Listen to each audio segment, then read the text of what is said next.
ابھی مجھے ابو ایوب قادری دیوبندی کا کلپ سنایا گیا جو اس نے ہمارے جواب کے سلسلہ میں ریکارڈ کیا ہے۔ آج کی اس مختصر مجلس کے اندر ہم اسی کلپ کے حوالہ سے چند معروضات پیش کریں گے۔ آپ جانتے ہیں کہ پچھلے چند ایام سے سوشل میڈیا پر دیوبندیوں نے یہ شور شرابہ بپا کر رکھا ہے کہ چشتی صاحب قبلہ سے ہمارا مناظرہ ہونا تھا، فلاں جگہ فلاں تاریخ فلاں وقت طے پایا تھا اور ہم انتظار کرتے رہے، چشتی صاحب نہیں آئے، لہذا ہم جیت گئے اور چشتی صاحب ہار گئے۔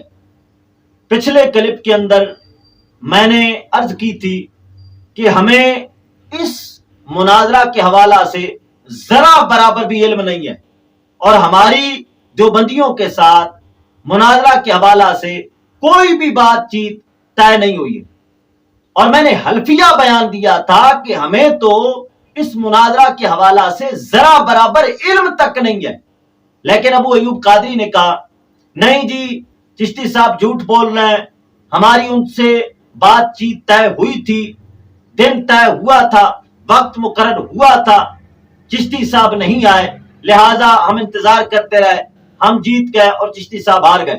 میں ابو ایوب قادری اینڈ کمپنی سے کہوں گا اگر تم اس بات کے اندر سچے ہو اور تم کہتے ہو کہ چشتی صاحب سے ہماری مناظرہ کے حوالہ سے بات چیت ہوئی ہے، تم اس بات کے اندر سچے ہو تو کلما کی طلاق کے ساتھ حلف دو کہ ہماری چشتی صاحب کے ساتھ مناظرہ کے حوالہ سے بات چیت طے ہوئی ہے، وقت طے ہوا ہے اور جگہ طے ہوئی ہے اور دن مقرر ہوا تھا، چشتی صاحب نہیں آئے، ہماری بات چیت چشتی صاحب سے مناظرہ کے حوالہ سے ہوئی ہے، کلما کی طلاق کے ساتھ حلف اٹھاؤ، ہم اپنے ہاتھوں کے ساتھ شکست لکھ دیں گے۔ اور یہ جو کلما کی طلاق کے حوالہ سے میں آپ کو کہہ رہا ہوں، یہ بھی فقط آپ کی ذلت کے لیے کہہ رہا ہوں، وگرنہ ہمارے مذہب کے مطابق تو تمہارا نکاح ہی نہیں ہوتا، مرتد کا نکاح مرتدہ سے بھی نہیں ہوتا، ہمارے مذہب کے مطابق تو تمہارا نکاح ہی نہیں ہے۔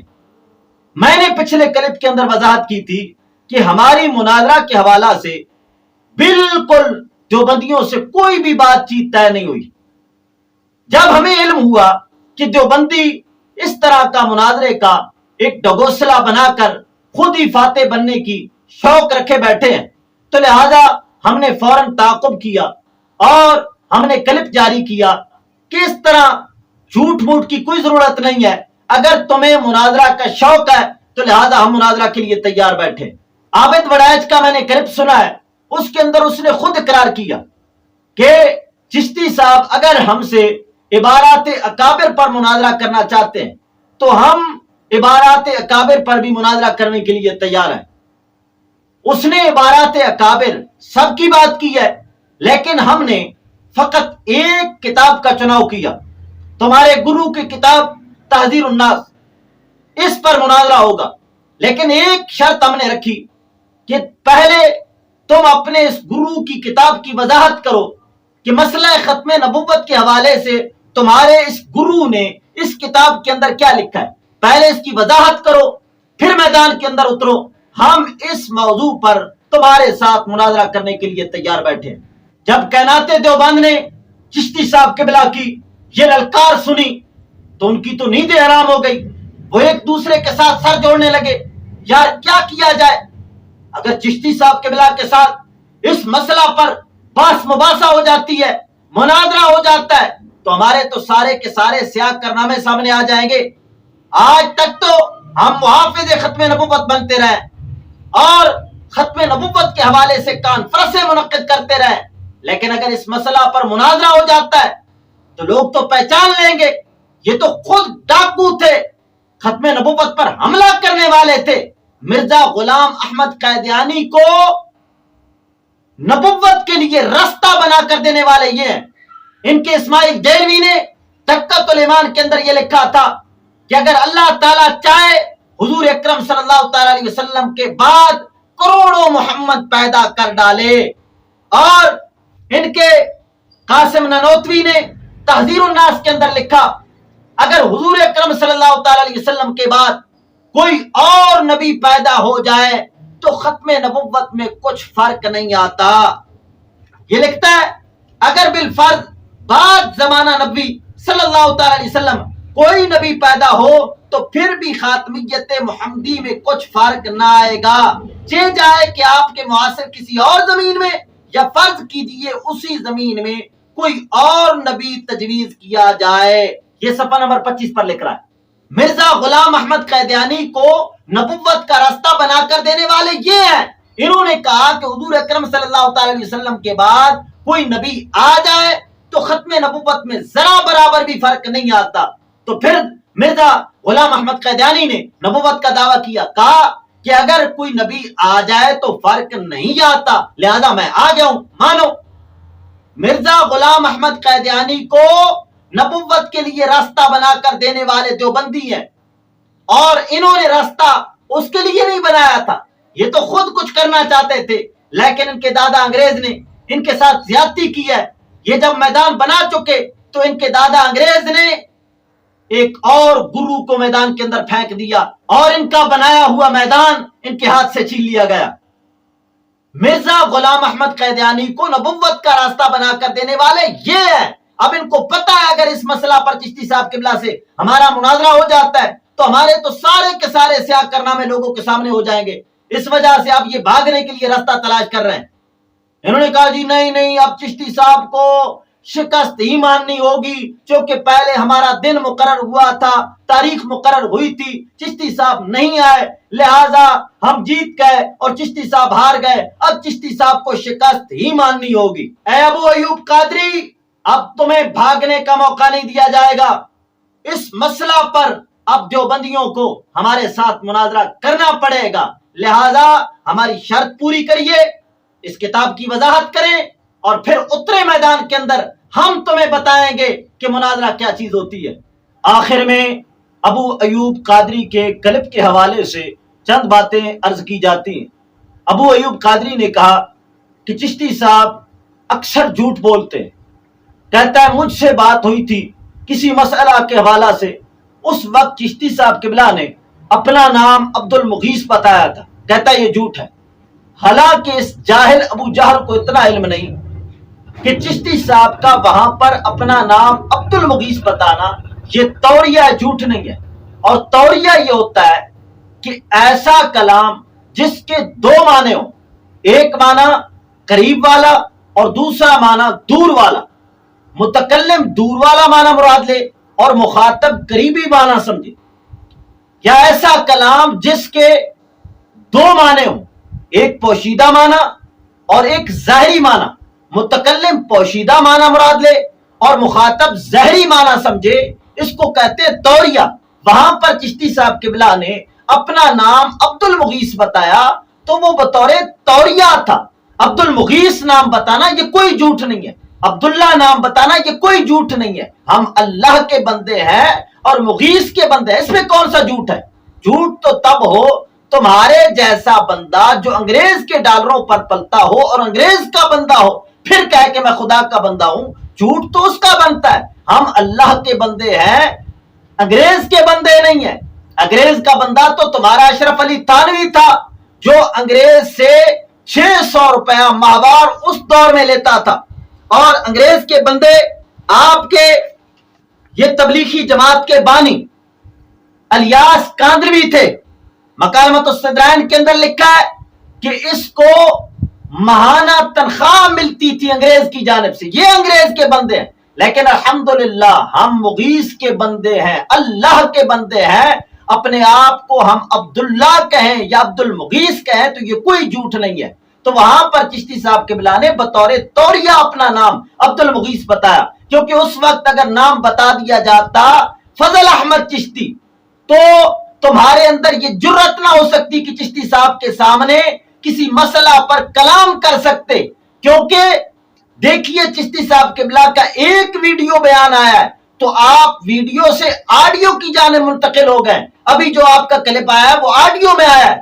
اگر اس وقت چشتی صاحب قبلہ اپنا نام بتا دیتے تو شاید آپ واپس ہی لوٹ جاتے. تو اس وجہ سے چشتی صاحب نے بامر مجبوری وہاں پر عبد المغیث نام بتایا ہے, اور یہ بطور توریہ ہے, لہذا جھوٹ نہیں ہے. اور دوسری بات تو نے کہی کہ چشتی صاحب قبلہ نے اس وقت کہا کہ میں جامعہ اشرفیہ سے بات کر رہا ہوں، یہ بھی جھوٹ ہے، حالانکہ یہ کوئی جھوٹ نہیں ہے۔ آپ نے یہ بھی بطور توریہ کہا ہے، اور آپ نے اپنے مرکز کو جامعہ اشرفیہ سے تعبیر کیا ہے، کیونکہ آپ کے مرکز کو اللہ تعالیٰ نے بہت بڑی شرافت اور بزرگی دی ہے کہ ہمیشہ دین اسلام کا جو صحیح طریقے کے ساتھ دفاع ہوا ہے وہ آپ کے مرکز سے ہوا ہے۔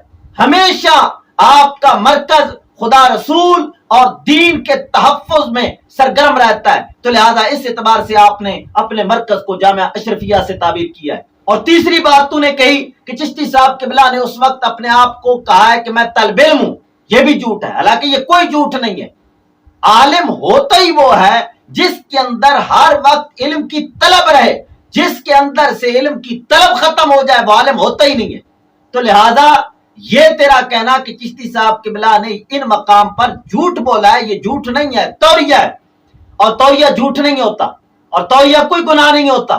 آپ کے انور کشمیری نے حضرت ابراہیم علیہ السلام نے جو 3 جملے ارشاد فرمائے تھے، انی سقیم اور اس کے علاوہ، تو آپ کے انور کشمیری نے ان تینوں کو توریہ پر معمول کیا، اور ساتھ ہی کہا کہ اگر توریہ میں کوئی شرعی معنی نہ پایا جائے تو توریہ کا استعمال جائز ہے۔ تو لہذا چشتی صاحب قبلہ نے اس وقت جھوٹ نہیں بولا، بطور توریہ یہ کلام کیا گیا ہے۔ اور پھر جھوٹ پر ہمیں آر دلانا آپ کے لیے بنتا ہی نہیں ہے، کیونکہ جھوٹ آپ کے ہاں تو عبادت ہے، یہ جھوٹ آپ کے ہاں تو آپ کا خدا بول سکتا ہے۔ آپ کے رشید احمد گوئی نے فتاوی رشیدیہ صفحہ نمبر 210 پر لکھا کہ خدا جھوٹ بول سکتا ہے، اور آپ کے اسماعیل دیلوی نے یک روزہ رسالہ میں لکھا کہ خدا جھوٹ بول سکتا ہے۔ آپ کے مذہب میں تو خدا جھوٹ بول سکتا ہے، تو جس مذہب میں خدا کے لیے جھوٹ بولنا ممکن ہو بندوں کے لیے تو واجب ہوگا، تو جن کے ہاں جھوٹ بولنا عبادت ہے اور خدا کی صفت ہے وہ ہمیں یاد دلاتے ہیں۔ اور ثانیاً ابو ایوب قادری نے کہا چشتی صاحب کے ماضی کو دیکھا جائے وہ اکثر جھوٹ بولتے ہیں۔ سوال یہ پیدا ہوتا ہے کہ کیا چشتی صاحب ماضی میں سچی باتیں کرتے رہے ہیں یا جھوٹ بولتے رہے ہیں؟ اس بات کو تو دیکھا جائے۔ اے ابو ایوب قادری، ابھی ماضی کو نہ چھیڑیے، ابھی حال پہ رہیے اور دیکھیے آپ کے حال کا کیا حال ہونے والا ہے۔ اور اگر آپ ماضی کو چھیڑیں گے اور ہم نے آپ کے ماضی کو کھول دیا، آپ کی نسلیں آپ پر لعنت بھیجیں گی کہ آپ کا اتنا گندا ماضی۔ اگر ماضی سننے کا ہی شوق ہے تو سنیے آپ کا ماضی کیا ہے۔ آپ کے اشرف علی تھانوی نے حضور اکرم صلی اللہ تعالی علیہ وسلم پر کتنا بڑا حملہ کیا۔ یہ میرے ہاتھ میں حفظ الایمان، اس کا صفحہ نمبر 13 ہے۔ اس کے صفحہ نمبر 13 پر لکھا کہ جیسا علم حضور اکرم صلی اللہ تعالی علیہ وسلم کا ہے ایسا علم تو جمیع حیوانات و بہائم کو حاصل ہے۔ سنیے کیا لکھتا ہے، پھر یہ کہ آپ کی ذات مقدسہ پر علم غیب کا حکم کیا جانا اگر بقول زید صحیح ہو تو دریافت طلب امر یہ ہے کہ اس غیب سے مراد بعض غیب ہے یا کل غیب۔ اگر بعض علوم غیبیہ مراد ہیں تو اس میں حضور ہی کی کیا تخصیص ہے؟ ایسا علم غیب تو زید، عمر، بلکہ ہر صبی و مجنو، بلکہ جمیع حیوانات و بہائم کے لیے حاصل ہے۔ اور سنیے اگر آپ کو اپنا ماضی سننے کا شوق ہے، دیکھیے براہین قاطعہ صفحہ نمبر 51 پر تم نے لکھا کہ حضور اکرم صلی اللہ تعالی علیہ وسلم کا علم شیطان کے علم سے کم تر ہے، اور شیطان کا علم نص قطعی سے ثابت ہے، لیکن حضور اکرم صلی اللہ تعالی علیہ وسلم کے علم کے لیے کوئی نص قطعی نہیں ہے۔ اور لیجئے ماضی ہی سننے کا شوق ہے تو یہ ہے تحذیر الناس صفحہ نمبر 25 پر لکھا ہے، اگر بالفرض بعد زمانہ نبی صلی اللہ تعالی علیہ وسلم کوئی نبی پیدا ہو تو پھر بھی خاتمیت محمدی میں کچھ فرق نہ آئے گا، چہ جائے کہ آپ کے معاصر کسی اور زمین میں یا فرض کیجئے اسی زمین میں کوئی اور نبی تجویز کیا جائے۔ یہ ہے آپ کا ماضی، کبھی خدا کو گالیاں نکالتے ہو، کبھی رسول اکرم صلی اللہ تعالی علیہ وسلم کو گالیاں نکالتے ہو، اور یہ کیوں نکالتے ہو یہ بھی دیکھیے۔ یہ ہے مکالمۃ الصدرین، اور اس کے صفحہ نمبر 8 پر لکھا ہے، مولانا الیاس صاحب رحمہ اللہ کی تبلیغی تاریخ کو ابتداءً حکومت کی جانب سے بذریعہ حاجی رشید احمد صاحب کچھ روپیہ ملتا تھا، انگریز سے ڈالر لے کر خدا رسول کو بھونکنا، یہ تمہارا ماضی ہے۔ تو ابھی ماضی کو مت چھیڑیے، حال پہ رہیے، انشاءاللہ العزیز تمہارے حال کو وہ بے حال کریں گے کہ تمہاری نسلیں یاد رکھیں گی۔ اور ثالثاً ابو ایوب قادری نے کہا کہ چشتی صاحب گالیاں نکالتے ہیں، اور ان کے امام احمد رضا بھی گالیاں نکالتے تھے، اور کہا کہ امام احمد رضا کی کتابوں میں گالیوں کے سوا کچھ ہے ہی نہیں، ان کی کتابوں میں گالیاں ہی گالیاں ہیں، گالیوں کے سوا کچھ نہیں ہے۔ دوسری بات، تیری زبان کے اندر جو گفتگو ہے سوائے گالیوں کے کچھ نہیں، اور خان صاحب رضا خان کی کتب میں بھی سوائے گالیوں کے کچھ نہیں۔ حالانکہ امام احمد رضا فاضل بریلوی کی کتب کے اندر قرآن بھی موجود ہے، حدیثیں بھی موجود ہیں، فقہائے کرام کی عبارتیں بھی موجود ہیں، اور اس خبیث نے قرآن کو بھی گالی کہہ دیا، حدیث کو بھی گالی کہہ دیا۔ کیوں نہ کہتا؟ اس وجہ سے کہ اس کے بڑے بھی قرآن کو گالیاں کہتے رہے۔ ان کی فضائل اعمال، فضائل نماز کے آخری صفحہ پر لکھا ہے، آخری گزارش کے نام پر جو عنوان بنایا گیا ہے، اس میں لکھا گیا ہے کہ غفلت کے ساتھ جو قرآن پڑھا جائے وہ قرآن نہیں رہتا، وہ بکواس بن جاتا ہے۔ تو قرآن ان کے ہاں ہے ہی بکواس، اس کے بڑے قرآن کو بکواس کہتے رہے، یہ کیسے گالی نہ کہے؟ کچھ دوست تعجب کر رہے تھے کہ اس وقت قرآن پاک میرے ہاتھ میں تھا پہلے کلپ کے اندر، اور ابو ایوب قادری نے کہا جی پتہ نہیں قرآن تھا بھی کہ نہیں۔ ان کو قرآن پاک کیا نظر آئے؟ ان کو انگریز سے ملنے والے ڈالر نظر آتے ہیں، جو اشرف علی تھانوی کو 600 روپیہ ماہوار ملتے تھے، اور ان کو وہ ڈالر نظر آتے ہیں جو تبلیغی جماعت کو انگریز کی جانب سے ملتے تھے۔ میں پوچھتا ہوں تبلیغ اسلام کی ہو رہی ہے اور ڈالر انگریز کی جانب سے کیوں آ رہا ہے؟ اور رابعاً ابو ایوب قادری نے کہا کہ چشتی صاحب کی باسی کڑی نے پھر ابال لیا۔ کچھ دنوں کے بعد چشتی صاحب کی باسی کڑی میں پھر ابال آیا، اور چشتی صاحب کہنے لگے کہ مجھے تو پتہ ہی نہیں تھا۔ چشتی صاحب کی باسی کڑی نے ابال نہیں لیا، تمہاری باسی کڑی نے ابال لیا ہے کہ ہم 1 صدی پہلے تمہیں دفن کر چکے ہیں، تمہیں مار چکے ہیں۔ ہمارے امام احمد رضا فاضل بریلوی نے تمہیں مار کے دفن کر دیا ہے، لیکن نہ جانے کس خبیث نے ان مردار لاشوں کو مقبروں سے نکال کر پھر پھینک دیا ہے، تاکہ ان منحوس لاشوں کی نحوست سے زمانہ بدبودار ہو۔ لیکن جب آپ کی باسی کڑی نے ابال لے لیا تو اب دیکھیے آپ کی یہ باسی کڑی کس گٹر کا حصہ بنتی ہے۔